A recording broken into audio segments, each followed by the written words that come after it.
کہ کیا موجودہ پارلیمنٹ میں، موجودہ نیشنل اسمبلی میں یہ ممکن ہے کہ آپ کا اور پیپلز پارٹی کا کوئی اتحاد ہو جائے اور آپ مل کر آگے چل سکیں؟ ایسا ممکن ہے پنجاب میں بھی اور وفاق میں بھی؟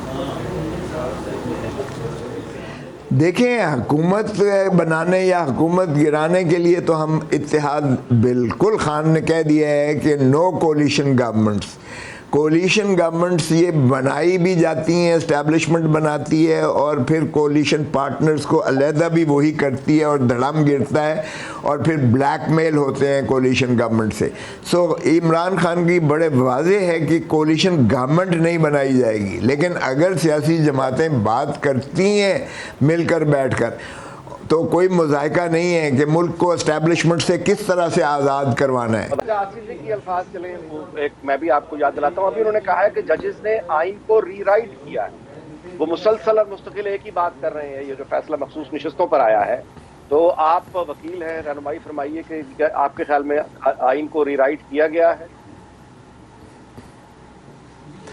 دیکھیں، یہ ری رائٹ کرنے والا خود کون کہہ رہے ہیں؟ یہ صرف وہ لوگ کہہ رہے ہیں جو اس نظام کے مفاد یافتہ ہیں، جو اس کو لوٹ مار کر رہے ہیں دھرتی ماں کو، جو وہی صرف کہہ رہے ہیں. دیکھیں، کیا آپ اپنے دل پر کوئی پاکستانی کہہ دے کہ یہ کیا سنی اتحاد کونسل کی یہ سیٹیں تھیں یا میں خود ایم این اے بنا ہوں آپ کے سامنے بیٹھا ہوا ہوں؟ کیا مجھے تو یار سنی اتحاد کونسل کا پہلے پتہ بھی نہیں تھا کہ کوئی جماعت ہے بھی، اس کا وجود بھی ہے کہ نہیں ہے پاکستان میں. تو جب سپریم کورٹ کے 11 ججز نے یہ حقیقت کو تسلیم کیا کہ پاکستان تحریک انصاف ایک سیاسی جماعت تھی اور ہے آئین کے مطابق، قانون کے مطابق، اور الیکشن کمیشن آف پاکستان نے سپریم کورٹ کے اس فیصلے کی غلط تشریح کی جس میں انہوں نے بلہ چھن جانے کو جو ہے جواز فراہم کیا اس فیصلے کو. 11 ججز نے کہا ہے کہ یہ الیکشن کمیشن آف پاکستان نے غلط تشریح کر کے پاکستان تحریک انصاف کے امیدواروں کو آزاد پھینک دیا. میں نے خود فارم میں لکھا اور حلف نامہ ساتھ دیا کہ میں پاکستان تحریک انصاف کا امیدوار ہوں اور یہاں NA-122 سے الیکشن لڑ رہا ہوں. تو اب اندازہ کریں میرے حلف نامے کے باوجود مجھے بھی انہوں نے آزاد پھینک دیا. تو اس لیے اگر کسی آئینی ادارے نے اگر غلط تشریح کر کے ایک جو ہے سزا دی ہے عوام پاکستان کو، ایک سیاسی جماعت کو باہر رکھ کر نظام سارے پر جو ہے ایک ڈاکہ مارا ہے، تو میں سمجھتا ہوں کہ وہ انہوں نے آئین کی روح کو بحال کیا ہے. آرٹیکل 51 کے مطابق دیا ہے، آرٹیکل 17 کے مطابق دیا ہے، الیکشن ایکٹ کے مطابق دیا ہے. اور اب تو ہونا یہ چاہیے تھا کہ الیکشن کمیشن آف پاکستان مستعفی ہو جاتی. اگر حکومت وقت جو بھی ہے فارم 47 کی ہے یا جو حکومت وقت کو چاہیے کہ ان کے خلاف ریفرنس بھیج کے ان سارے کے سارے ممبران الیکشن کمیشن کے خلاف آرٹیکل 6 سبورشن آف کانسٹیٹیوشن، غداری کا، پاکستان کے عوام کے ساتھ غداری کے مقدمے میں ان ساروں کو گرفتار کرے الیکشن کمیشن آف پاکستان کو. کیونکہ الیکشن کمیشن آف پاکستان کے یہ جو فساد سارا برپا کیا ہے 2-3 سالوں سے، یہ فساد الیکشن کمیشن آف پاکستان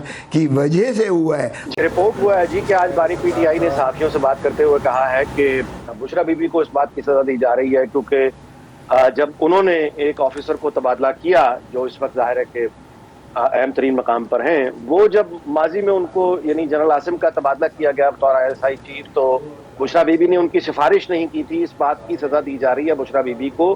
یہ رپورٹ ہوا ہے، اگر یہ درست رپورٹ ہوا ہے جیسا میں نے آپ تک پہنچایا، تو پھر اس پر کیا رد عمل ہوگا؟ دیکھیں، یہ تو ذاتی ہے نا، وہی ہے ضیاء الحق والی سچویشن پہ ہے. یہ تو ذاتی ہے. ضیاء الحق نے بھی کہا تھا کہ ساری عدالتیں بھی اگر چھوڑ دیں، خبردار تم نے اس کو چھوڑا تو بھٹو کو. اور یہ بھی جنرل عاصم صاحب کا بھی وہی ضد ہے، کیونکہ جب ریفرنس ہوئی تھی قاضی صاحب کے خلاف بھی، تو وہ بھی قاضی صاحب کا بھی آپ کو پتہ ہے جو اب چیف جسٹس ہے ماشاء اللہ، وہ بھی اسی انداز سے جو ہے پرسنلائزڈ ہو کر عمران خان کے خلاف ہے. اور یہاں بھی جب جنرل عاصم کو ISI کی اس سے ہٹایا گیا, سبکدوش کیا گیا, تو وہ بھی ایک ایسا پرسنلائزڈ قسم کی جو ہے اینیموسٹی ہے, ضد ہے. دیکھیں ریاستیں اس طرح نہیں چلا کرتی ہیں, آپ ذاتیات پر نہیں جاتے. اور خان صاحب سے 50 دفعہ جب بھی بات ہوئی ہے انہوں نے کہا میں انتقام میں یقین نہیں رکھتا, میں استحکام پاکستان چاہتا ہوں, میں کسی کا انتقام نہیں چاہوں گا. یہ کیوں مجھ سے اتنا خائف کیوں ہے, یہ خوف زدہ کیوں ہے کہ میں اگر باہر آ جاؤں گا تو لوگ جو ہے جیلوں میں ہوں گے. تو بھائی انہوں نے کہا کہ میں استحکام پاکستان چاہتا ہوں, اور استحکام پاکستان اسی چیز کا متقاضی ہے جس طرح نیلسن منڈیلا کو جو اتنے سال اتنے برس اس کو قید بند رکھنے کے باوجود بھی اس نے بوتھا کے ساتھ جو ہے نہ صرف صلح کی, اس کو وائس پریزیڈنٹ لیا تھا. اور آج ساؤتھ افریقہ جو ہے اس کے اندر جو ہے ایک استحکام پیدا ہوا اور اس کی خوشحالی آئی. تو پاکستان جو ہے نفرتوں کا متحمل نہیں ہے. پھر یہ کیوں کر اس طرح سے جو ہے, تو خان صاحب نے صحیح کہا, اس لیے اس میں کوئی ابہام والی بات نہیں ہے, اب تو کھل کے آ گئی ہے.